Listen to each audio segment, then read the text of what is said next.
स्वतंत्रता सेनानी, समाज सुधारक और किसानों के बड़े नेता पंडित लेकीराम शर्मा की 68वीं परिनिर्वाण दिवस है। इस मौके पर हम उनको याद कर रहे हैं। पंडित लेकीराम शर्मा ने होम रूल मूवमेंट में पहला नॉर्थ इंडियन था जो आज़ादी के आंदोलन में भाग लिया। इन्होंने 1921 में आए सहयोग आंदोलन में, 1930 में सविनय अवज्ञा आंदोलन में और 1942 में भारत छोड़ो आंदोलन में बढ़ चढ़ करके भाग लिया। इस इलाके में महात्मा गांधी, पंडित जवाहरलाल नेहरू और मदन मोहन मालवीय, तमाम जो कांग्रेस के बड़े लीडर थे, अली बख्श, वो 1920 और 1921 में भिवानी में आए और इन्होंने इस इलाके में पंजाब हरियाणा में राजनीतिक जागरूकता के लिए बहुत बड़ा काम किया है। और वो एक बड़े समाज सुधारक थे और महान किसान नेता थे।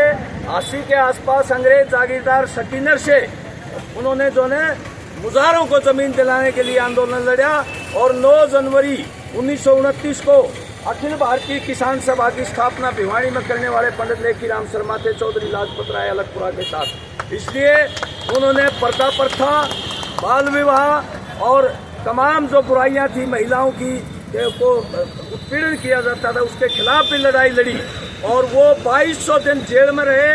250 दिन उनको चक्की पीसनी पड़ी थी जेल में, इसलिए उनका स्वास्थ्य भी खराब हो गया था। और वो अपना एक बेटा था उनका अकेला, उसकी शादी में भी वो पेरोल पर नहीं आए, एक बेटी की शादी में पेरोल पर नहीं आए और एक बेटी की मृत्यु हो गई थी, उस पर भी पेरोल पर नहीं आए। और उन्होंने कहा कि पंडित जी आप क्यों नहीं आए, आपको अंग्रेज पेरोल पर छोड़ना चाहते थे। कहता मैं अंग्रेजों का एहसान नहीं लेना चाहता। 1918 में रोहतक के डीसी ने उनको 25 रुपए जमीन के ऑफर किए थे, पंडित जी ने ठुकरा दिया और ये कहा कि ये जमीन हमारी है सारी, आप देने वाले कौन हो, आप लोगों को तो खदेड़ दिया जाएगा। उन्होंने हिंदू महासभा से 1928 में रिजाइन कर दिया। बीएस मुंडे से उनके मतभेद थे। जब हिंदू महासभा ने साइमन कमीशन का स्वागत किया तो उन्होंने कहा कि तुम नकली आदमी हो और उन्होंने रिजाइन कर दिया हिंदू महासभा से।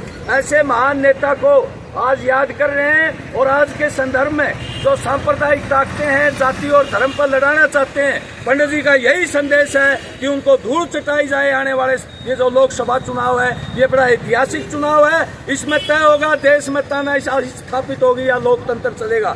पंडित जी ने देश की आजादी की लड़ाई इसलिए लड़ी थी कि हमारे लोग खुशहाल होंगे। वो गरीब, मजदूर, किसान, महिला, नौजवानों के हिमायती थे।